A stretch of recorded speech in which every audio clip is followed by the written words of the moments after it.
Hoo-cha, hoo-cha, hoo, hoo.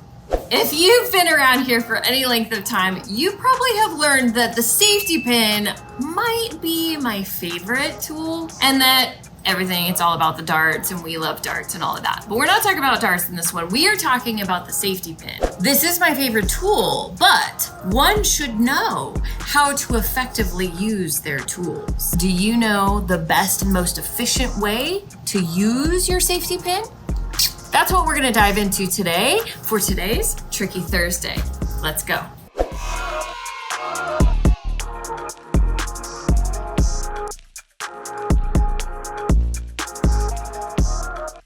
Well, hello and welcome back to my channel, or thanks for stopping by if you're new here. My name is Trisha. I'm your pattern nerd friend. I am here to tell you about my experience with fitting, pattern making, sewing. Hopefully it helps you along your sewing and creating journey. Please hit that subscribe button, turn on those notifications, because it really helps me out and keeps me creating more videos. So if you find this helpful, that helps me so I can help you.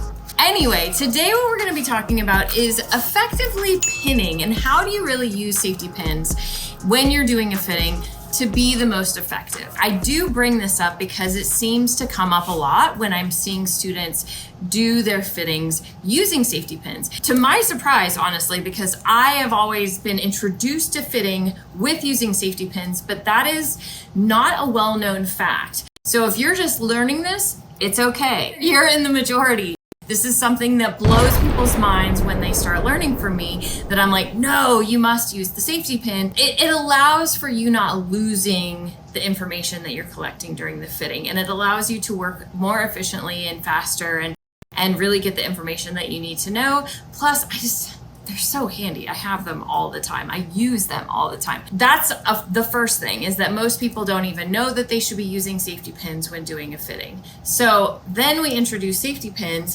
and they're not quite sure how to use them, because most of our people who are new to fitting and that I'm working with, they are people who sew. They're sewists and stitchers that have been sewing, but you don't use the safety pin like you do a sewing pin when you're putting things under the machine and going into sewing. A lot of times you are sewing and you put your pin so it's easy to pull out, right? So if I was gonna sew this center front seam, I would put my pin so I could pull it out. So it's not really in the same way that I would want you to use a safety pin. So I thought, let's chat about it.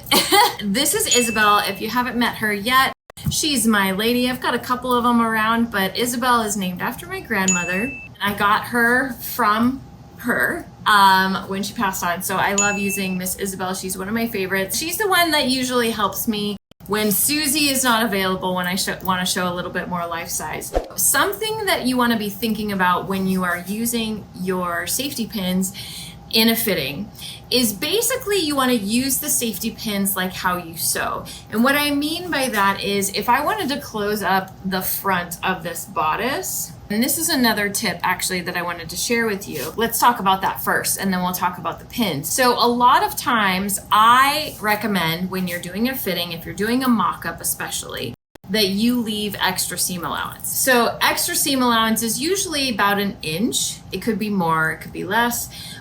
So when you have that extra seam allowance where you're gonna do your closure, and I usually say, even on a regular garment, wherever you're gonna have your closure, a zipper, a button, anything like that, to have a little bit of extra seam allowance in case you wanna do like a lapped zipper, or have buttons where you need an underlap and an overlap. So that extra seam allowance gives you a little bit more freedom. But when you're doing a mock-up and you're pinning it on someone, you have this extra 1 inch that goes beyond what your pattern is. So this can get confusing, because if you pin it just at the edge, or if you overlap and you're not too careful, it could give you an inaccurate read. So when we start doing a fitting with anything with a closure on it, I always suggest that you draw a line. Now it's gonna be hard to see on her, but there is a line drawn where that seam allowance is. So I know where that line is exactly my center front in this situation. And same thing on the other side, I've got a line drawn 1 inch where my seam allowance is. So I could either, and I'll show you how a lot of people end up doing it, which I find it easier the other way, but I'm going to show you how a lot of people end up doing it, is when you're pinning your center front, you want to have your lines where your center front is overlapping. So your center front on this side is matching your center front on this side. And that's where you're going to put your pin. So you make sure that your center front is exactly where your center front is going to be. Because if you don't overlap it quite enough, or you overlap it too much, then when you go back to the pattern and you don't account for that too much or not enough, then it's not going to fit you properly once you do get your official closure in there and close it off like how you expect to. So that's one way, is to overlap and make sure that those lines are touching each other and you're pinning it right on the line. I typically, this is how I like to pin, and I find it more helpful is I put the wrong sides together, or it doesn't matter if you're fitting it inside out. You put the sides together so that there's like this flange sticking out, you know, the two pieces. So they're not overlapping. They are coming together. So the two pieces are like that. So when you have it pinned, you can really see where that center front is. And that's what I like about it. Yes, you've got this little like fin here, but you can move it to either side and really see.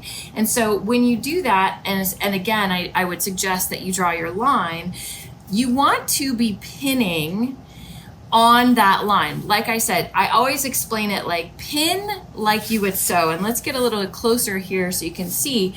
So I've got my two wrong sides together facing each other. And then this is a little tricky to do on yourself, but if you look in a mirror, it's not too bad and you can do it. And especially if you're doing it on someone else. So you put your pin into the line, like right on the line on one side, and then you flip it over, make sure you're going on that line on the other side. You go back in on that line and come back out on that line. So what you're really doing is you are pinning like you would sew. Like if I was going to sew this, I would sew it all the way.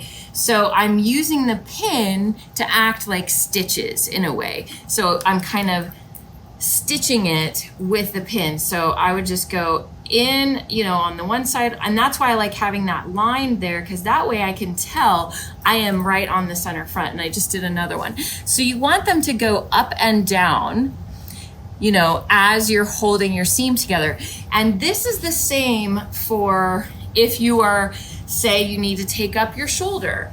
You know, I usually will like to put a couple of pins, and you can put less pins, but if I want to take it in a little bit here and it's going to go to nothing, maybe in the neck, so I would pin like I'm sewing. So I'm going to pin along here how I would want that seam, the new seam, like the pins are acting like what the new seam is. If I were to sew and take this in, what it would look like. And maybe I would do like one more, so I'm getting lesser and less. I'm going to show you this here in a second.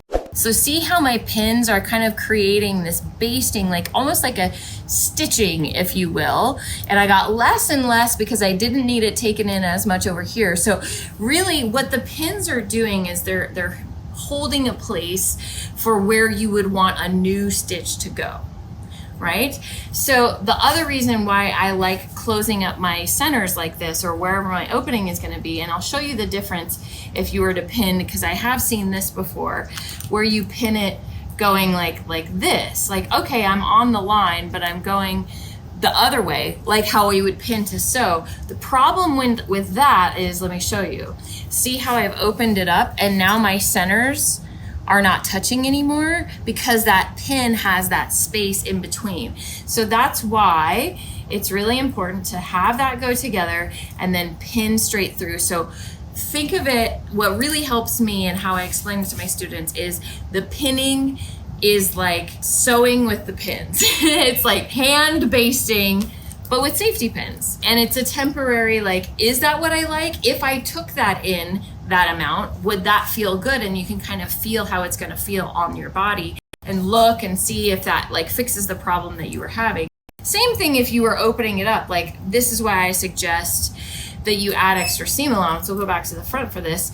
So if your seam allowance is 1 inch and you pin it together at that 1 inch, but then you go, gosh, that's really tight. You know, we need to back that off a little bit. Let's try pinning it just at 1/2 inch. So you start pinning half of the seam allowance that you have, and you would do the same thing with the other pins that go down, maybe the whole way, maybe it's just halfway, whatever it is, like if this was on a side seam, but still going up and down, like that's creating that closure line, that stitching line, if you will, with the pins. Maybe to some of you, this seems like a silly thing to be talking about, and it's like, duh, okay.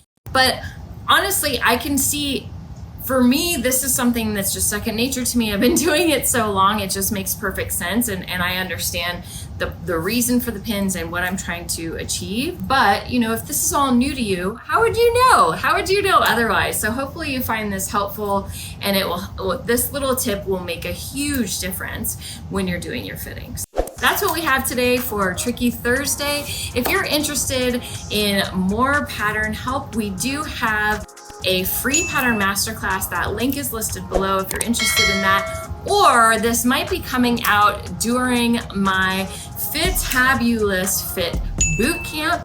And if that's the case, then the sign up should be located down below as well. If you are really curious about fitting and you want to know more, definitely check out the FITabulous Fit Bootcamp. It's completely free. It's a whole lot of fun. And it's 5 days of trainings. You don't have to be there every single day. We make it really accessible, but it gives you more information on how to have successful fittings, and not only that, be confident in your fitting. So if it's not happening yet, it will be happening very soon. We'd love to have you join us. It's always a big like fitting party. And so that link would be mentioned below. And if you don't see either of those things and you want in on it, please just leave a comment and we will make sure that information gets to you. That's all we have for you today, but we will see you next time.